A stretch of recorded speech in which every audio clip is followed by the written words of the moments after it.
What if your worst sin was exposed in front of the whole world, but instead of condemnation, you received mercy?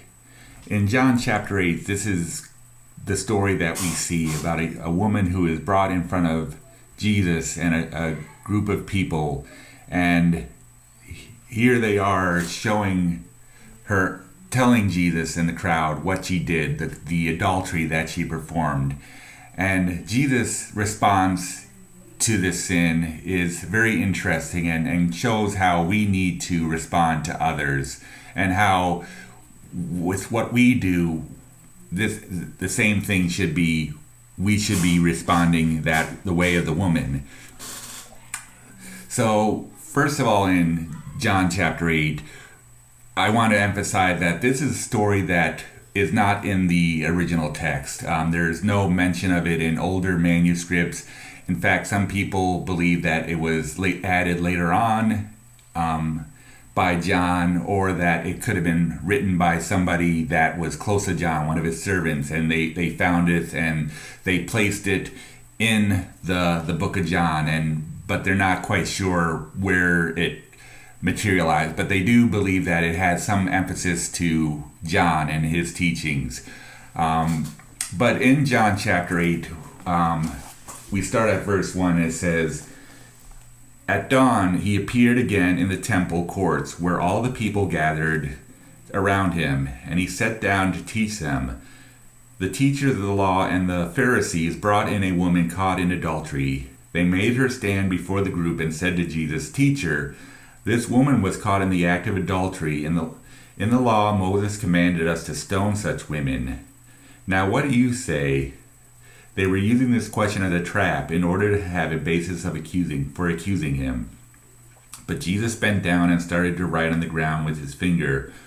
When they kept on questioning him, he straightened up and said to them, 'Let any one of you who is without sin be the first to throw a stone at her.' Again he stooped down and wrote on the ground.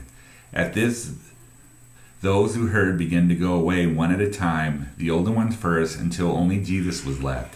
With the woman still standing there, Jesus straightened up and asked her, 'Woman, where are they? Has no one condemned you?' 'No one, sir,' she said. 'Then neither do I condemn you,' Jesus declared. 'Go now and leave your life of sin.'" So the first part we see is that this is a trap to catch Jesus in breaking the commands. So they were coming with this woman, bringing her in front of Jesus to stone her, and this was not because of righteousness, because they say that this is because of the law of what Moses said, that we need to come and stone her, which basically was a lie, because they were only half following the law. Because if you look in Leviticus 20:10 is basically where this law is coming from, and this is what the law says in Leviticus 20 verse 10. It says, "If a man commits adultery with another man's wife, with the wife of his neighbor, both the adulterer and the adulteress are to be put to death." So, as you can see, there is only one person in this group that is going to be stoned, and that is the woman. In the law of Moses, it basically clearly states that both the man and the woman are supposed to be stoned. So they're not actually following the law, they're only half following the law. And many people believe that it's possible that one of these Pharisees or teachers are the ones that are committing adultery, and that's how they found out about her, is because one of them basically admitted that they were having an affair, and to catch Jesus, they use this woman to basically trap Jesus. So they're not doing it in a righteous manner, they're doing it because they want to catch Jesus, because as the law clearly states, if they're caught in adultery, which is clearly what this says, they were caught in adultery, both the man and the woman were supposed to be stoned. But in this case, they only brought the woman in front of Jesus and not the man. So this kind of shows that there is some unrighteous way about doing this, because again, they're saying they're following the law, but they're not following the law. So this is all a trap to catch Jesus. But Jesus' response to them is basically this trap that he's saying he responds to them with wisdom. So he starts writing on the ground. He bends over, he starts writing, and again, some people aren't sure what exactly he's writing on the ground. He just bends over and starts writing. I've heard some theologians think that he might have been writing their names of the people that are in the crowd at this time, writing their names. And then he looks up to them and it says, "He who is without sin, let them cast the first stone."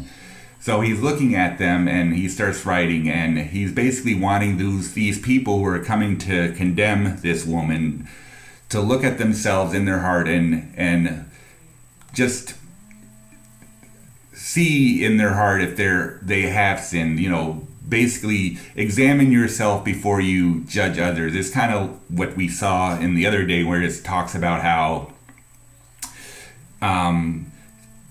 judging others and taking the speck out of your eye before you try to take the pull out of the other. So he wants them to examine themselves before they start condemning themselves and condemning this woman, and that's what they do. So he has them look at themselves and say, "All right, you're going to condemn you. Well, whoever has not sinned, go ahead and stone her. That's the one who can do it." So he's asking them to examine themselves before he condemns. So he's responding with wisdom. And then what we see is these people are convicted. So they look at this woman and they look at themselves and they say, "Oh man, I can't do it because I've done all this. I've done this and I've done that, and I've been in the same place as the woman, and I've done all this wicked stuff in my life. I can't stone her because I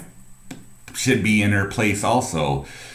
So, and that's kind of what he wants us to understand, is that before we can convict people, we need to look at ourselves. It kind of goes back to the Sermon on the Mount again, where we're supposed to look at ourselves, and before we go convicting other people, we need to examine our hearts and get ourselves right with God. And that's what he's doing. We can't condemn people because we've been condemned. We are in the same boat. We are sinners.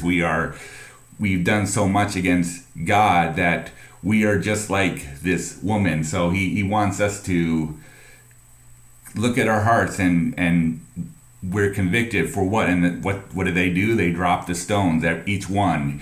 They start dropping the stones, they walk away. It says with the oldest, which was probably, possibly they look at themselves more and they drop their stones, and as the oldest walk away, the youngest kind of start realizing, I probably screwed up too, and started dropping their stones. So there's this conviction that these folks are feeling, and they all start dropping the stone. And that's where we see grace, that Jesus looks at this woman and says, "Woman, where are your accusers?" And the woman looks up and she doesn't see them, and and he says, "Is no one here to condemn you?" And she says, "No one, sir." So and he's showing them grace. She's looking at her and saying, you have the grace." And that's what grace is your accusers are taken away and you're in front of Jesus, and Jesus is showing you that you deserve death, but I am giving you grace. I am allowing you to change. I've given you this free grace that you have. And that's how this woman was receiving it. He's like, all these accusers around her saying, "You deserve death. You're about to get ready to stone her." And Jesus is looking at her and going, "Where are your accusers?" And he looks, and no one, sir, is here to accuse me. And he responds, "Well, neither do I. Go and sin no more." He's showing her grace. He's giving her that free piece of grace that she doesn't deserve, because according to the law, she deserved death. But because he is God, he forgives her, and he's willing to give her that grace. And basically, he's asking her to give grace, but he's also saying, "Go and sin no more." And that's the thing that we need to focus is that we don't deserve grace. We deserve death.